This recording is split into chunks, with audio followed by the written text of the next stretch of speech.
lit en Romains chapitre 5. Supportez que les mêmes écrits, on les a lus, mais qu'on y revienne encore. Peu importe, vous avez besoin d'une bonne construction. Romains chapitre 5. Romains chapitre 5. À son verset, commencez 13. 13. À 14. Car, ou 12 même. Romains chapitre 5. Oui. 12. Oui. C'est pourquoi, comme par un seul homme, le péché est entré dans le monde. Le péché étant par un seul homme, le péché est entré dans le monde. Et par le péché, la mort. Et qu'ainsi, un instant. Il faut que nous fassions le tour avec le tableau à l'appui. Il dit, bougez-moi un peu ce petit truc là. Il dit, c'est pourquoi, comme par un seul homme, le péché est entré dans le monde. Et par le péché, et qu'ainsi, la mort s'est étendue sur tous les hommes. La mort s'en est suivie. Parce que tous ont péché. Amen. Oui. Il y a le mot péché qui entraîne absolument la mort. Le péché, la mort est une conséquence du péché. Et le péché, c'est quoi? C'est la désobéissance à la parole que Dieu avait donnée au premier homme. Est-ce que je comprends très bien? Et l'apôtre Jean le définit très bien. Si vous aimez trop de versets, en son verset 3, il dit, car le péché est l'abrogation de quoi? La transgression de la loi. Là, c'est pour vous dire que je voudrais marcher avec l'écriture, afin que personne ne puisse vous séduire encore sur l'enseignement que vous recevez de moi. En première, amen. En 1 Jean chapitre 3 verset 4, il dit,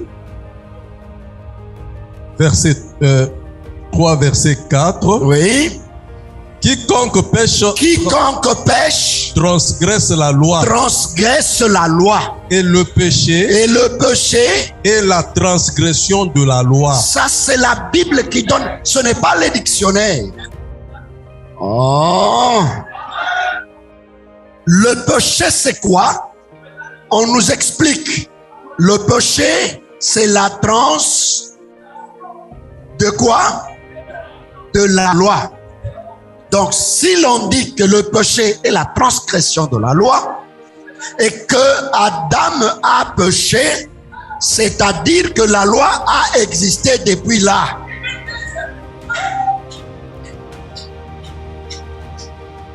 Ah, mais oui, dites amen. Si je vous dis dites amen, je deviens semblable à vos pasteurs. Il faut un amen qui sort de votre cœur, de votre conviction. Alléluia.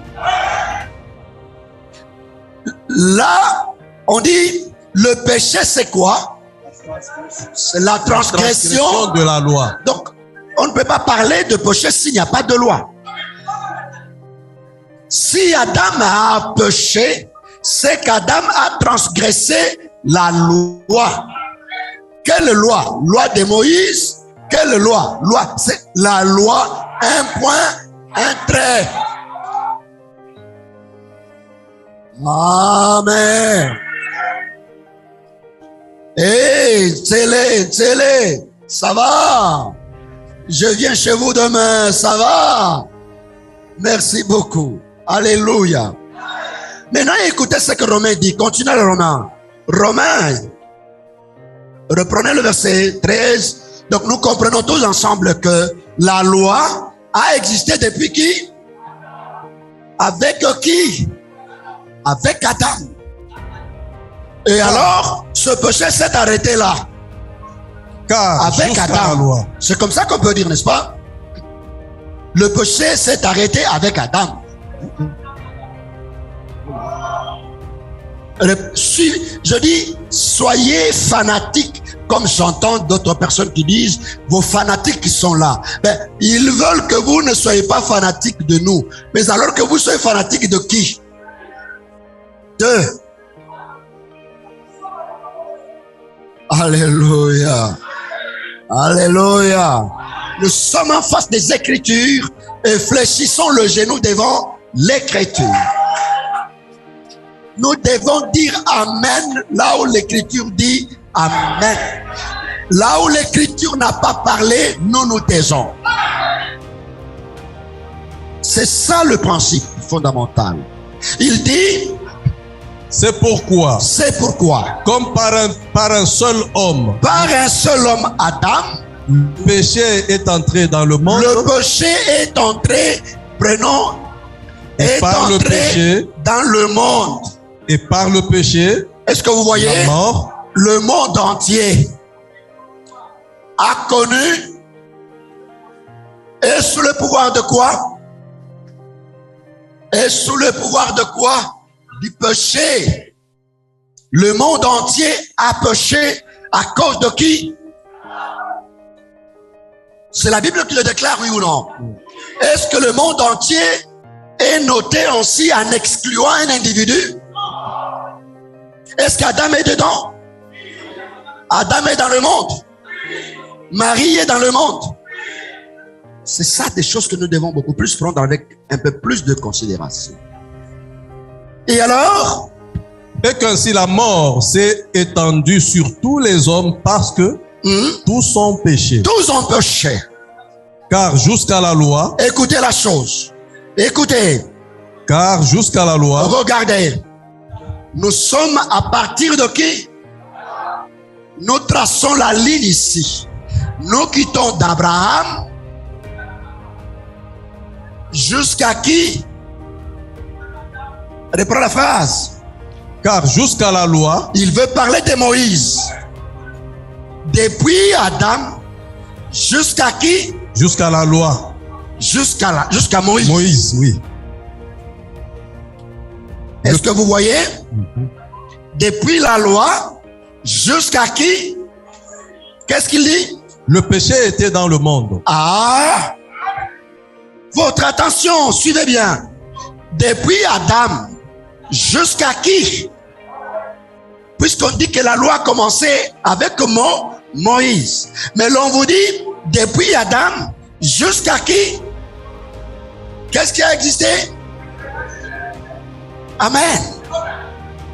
Est-ce que vous voyez tous le péché qui était avec Adam là?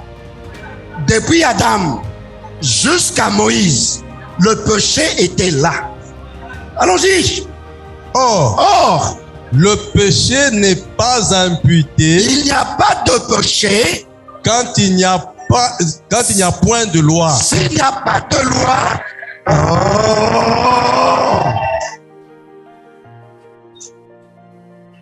Nous avions compris ici que la loi est la transgression, le péché est la transgression de la loi.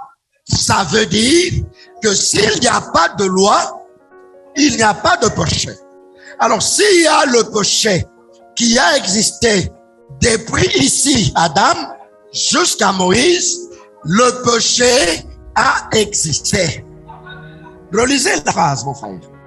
Car jusqu'à la loi, le péché était dans le monde. Le péché était là. Or, le péché n'est pas imputé quand il n'y a point de loi. C'est-à-dire que c'est lui qui écrit lui-même là. Il vous confirme qu'il y a eu la loi depuis ici jusqu'ici, oui ou non? Est-ce qu'il y a une hésitation? Alléluia. Même un ange du ciel, s'il vous apporte un autre évangile, c'est ça que l'apôtre Paul veut parler. Ce n'est pas les menteurs, les ergoteurs qui sont dans ces histoires, qui prennent l'autre verset, même si un autre vous amène un autre évangile. Mais quel est l'évangile qu'ils ont? L'évangile est là, qui nous enseigne que depuis Adam jusqu'à qui? Le péché a existé. Or, il n'y a pas de péché sans loi. C'est que si le péché a existé, il a existé aussi quoi?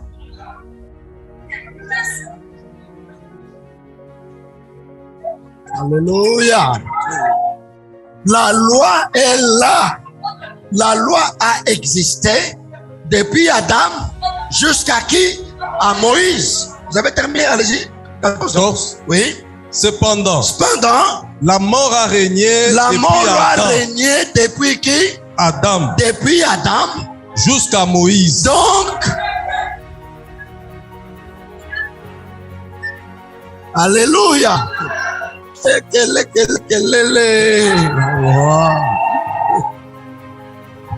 Ça c'est ma sinasa.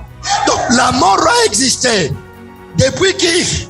Cependant la mort a régné depuis Adam jusqu'à Moïse. Jusqu'à Moïse, la mort était là. Même sur ceux-là qui n'avaient pas péché, qui n'avaient pas commis le même péché par une transgression semblable à celle d'Adam. Mais ils ont péché. Est-ce que vous m'entendez? Abraham lui a mangé la pomme, mais toi tu as bu la bière. Vous tous deux, vous avez péché.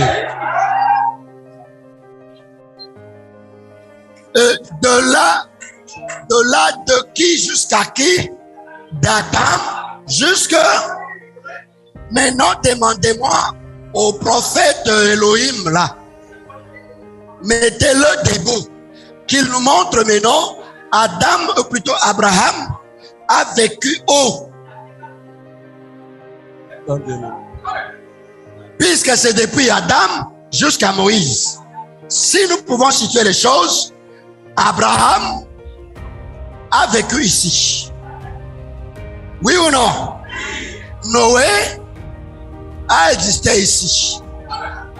Enoch a existé ici. Seth, est-ce que c'est ça ou j'invente? Mais montrez-moi comment est-ce qu'Abraham a vécu ici, mais lui est exempté de la loi. Tous ont péché. Dites-moi.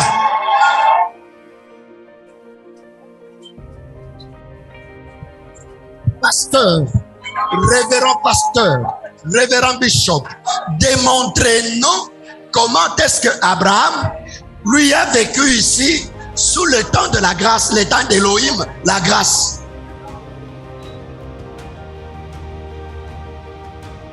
Est-ce que vous êtes avec moi ensemble? En Sierra, on est ensemble avec nous.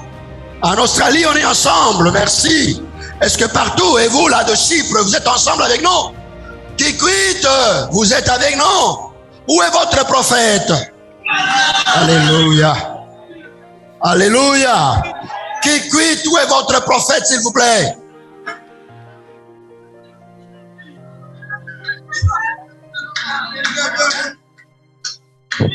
Alléluia. Et vous qui êtes restés, il y a encore quelqu'un qui peut relever la main là-dessus? Vous qui êtes là? Il y a quelqu'un qui peut démontrer que Abraham n'est pas dans la loi? Regardez-moi ça. Regardez-moi ça et suivez-moi. Maintenant, aujourd'hui, je m'impose. N'est-ce pas? Je peux? C'est-à-dire que je vais vous mater. Non, je m'impose à vous enseigner quelque chose. Si chaque jour on doit revenir sur des discussions, moi, c'est une perte de temps. Jusqu'à ce qu'on va nous chasser de la salle, et vous comprenez? Et si on nous chassait de la salle, on va aller où? Hein? Dites-moi. Amen. Est-ce que Abraham est dans la loi ou Abraham n'est pas dans la loi? A fortiori, Dieu lui-même parle en Genèse chapitre 26. Dieu lui-même, il rend témoignage de son serviteur. Il dit, allez-y, verset. Vous l'avez déjà, hein? Verset 4. On l'avait lu, n'est-ce pas? Il a dit, Genèse chapitre 26, Genèse verset 4. 26. Verset 4. Commencez à partir du verset... attendez, 3 jusqu'à 5. Genèse chapitre 26, verset 3. Jusqu'à 5. Jusqu'à 5. Ok. Séjourne dans ce pays-ci. Je serai avec toi. C'est Dieu qui parle à Isaac.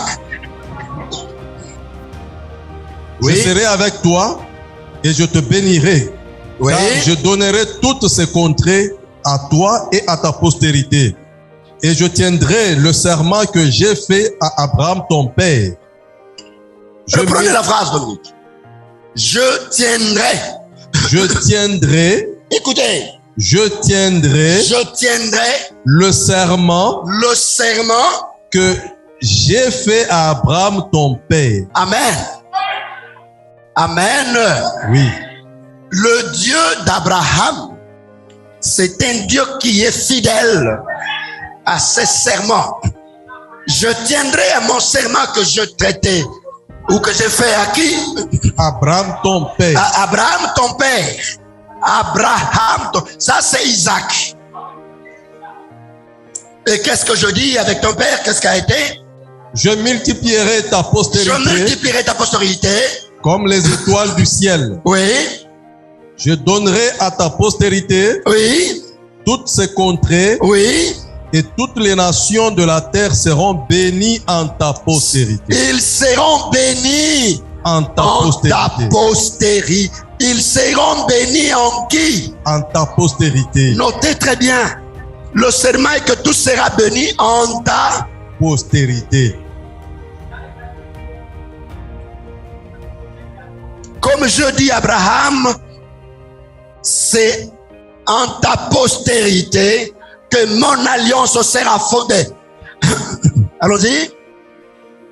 Parce que Abraham, oui, a obéi à ma voix. Écoutez tous ensemble. Je le ferai parce que Abraham a obéi à ma voix. Il a obéi à ma voix. Et qu'il a observé. Il a observé mes ordres. Il a observé mes ordres. Mes commandements. Il a observé mes commandements. Mes statuts. Alléluia. Et mes lois. Alléluia. Abraham a fait quoi, reprends mon ami? Abraham a observé. Parce que Abraham a obéi à ma voix. Il a obéi à ma voix. Et qu'il a observé mes ordres. Il a observé mes ordonnances. Mes commandements. Mes commandements. Mes statuts. Mes statuts. Et mes lois. Et mes lois. Abraham a observé quoi? Mes lois. Les lois de qui? Est-ce qu'il y a deux lois pour contenir la justice? Abraham a obéi à ma voix. Il a observé mes ordres. Il a gardé mes commandements. Il a gardé mes lois. Oh! Abraham a gardé quoi? Les lois. Mais comment toi tu dis qu'Abraham n'était pas sous la loi?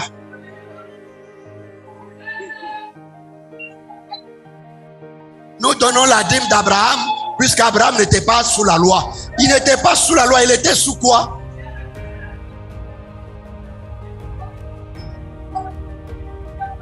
Ça, je voudrais que vous le gardiez comme un sceau sur votre visage en vue de déjouer, de détourner tous les mensonges. Puisqu'à l'heure du germe, le mensonge ne régnera pas toujours.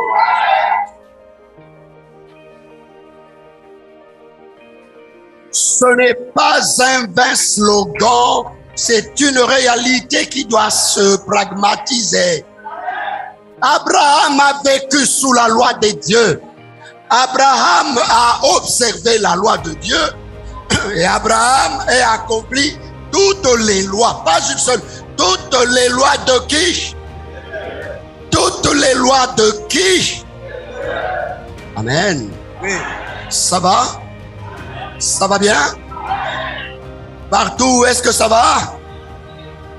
Nous pouvons rouler. Regardez. Et là où nous enfonçons notre couteau dans les cœurs des pasteurs pour les transformer en véritables cauchemars, c'est là que nous disons que Abraham, il est lui-même le père de la loi. Est-ce que ça peut vous arranger? Là, ça va troubler les pasteurs. Et surtout les pasteurs qui se justifient, disons, nous donnons la dîme d'Abraham. Il n'y a pas eu de distinction entre la dîme d'Abraham et la dîme de Moïse. Pas de distinction. Retenez ça fermement d'abord. Puisque ce qu'il a fait avec Abraham ici, nous l'avions lu en Psaume 105, où il a dit, c'est que je traitais comme serment avec votre père Abraham. Dieu l'a traité, nous l'avons vu ici, qu'il a traité en serment avec Isaac. Et il dit au chapitre 105, verset 8, 9. Psaume 105, verset 8. Oui. Il se rappelle à toujours. Il se rappelle à jamais. Son alliance. Son alliance. Ses promesses pour 1000 générations. Pour autant de générations. L'alliance qu'il a traitée avec Abraham. L'alliance qu'il a traitée avec Abraham. Et le serment qu'il a fait à Isaac. Le serment il a fait avec qui? Isaac. À Isaac, il a dit, je réitère ce que j'avais fait avec qui? Avec ton père. Donc le même qui était avec Abraham, c'est le même qu'il a réitéré en qui? Avec qui? Avec Isaac. Maintenant, avec Isaac, ce qu'il a fait là, il dit, il l'a érigé pour Jacob. Il l'a érigé. Jacob. Il l'a érigé pour qui? Pour Jacob. Pour Jacob. Jacob, c'est avec Moïse. Pour Jacob, il a érigé en quoi? En loi. En loi. Pour Israël. Pour Israël. En alliance éternelle. En alliance. Est-ce que l'alliance l'alliance qu'a traité Israël est-elle différente de celle qu'avait traité Abraham? Ne dites maintenant par snobisme, vérifiez les Écritures. Est-ce que l'alliance qu'il a traitée avec Israël est-elle la même que celle qu'il avait tenue avec Abraham? Oui, ne perdons pas le temps. Ne soyez pas intimidés même quand je tournais les yeux. C'est la même, il dit, ce qu'il avait fait avec Abraham ici, il l'a coulé en loi pour traiter. Ici c'est la loi. Ici aussi c'est la loi, mais alors pour traiter une alliance éternelle. Il n'a pas traité alliance éternelle avec Abraham sur ce. Est-ce que je comprends très bien? Mais il le donne à Jacob pour traiter une alliance éternelle. Est-ce qu'on se comprend très bien? Donc c'est la même ou c'est différent? Abraham a vécu ce qu'a vécu Jacob, oui ou non? Et voilà là où les bas vont blesser. Les bas vont blesser à la question de savoir, Abraham a donné la dîme à qui? La dîme à qui? À Melchisedec. La dîme d'Abraham n'était pas dans la loi de qui? De Lévi. Or, les Écritures nous montrent que ce qu'Abraham a donné là, c'est la même chose que Lévi aussi a donné. Ça nous amène à des complications. Pour résoudre ces complications à jamais,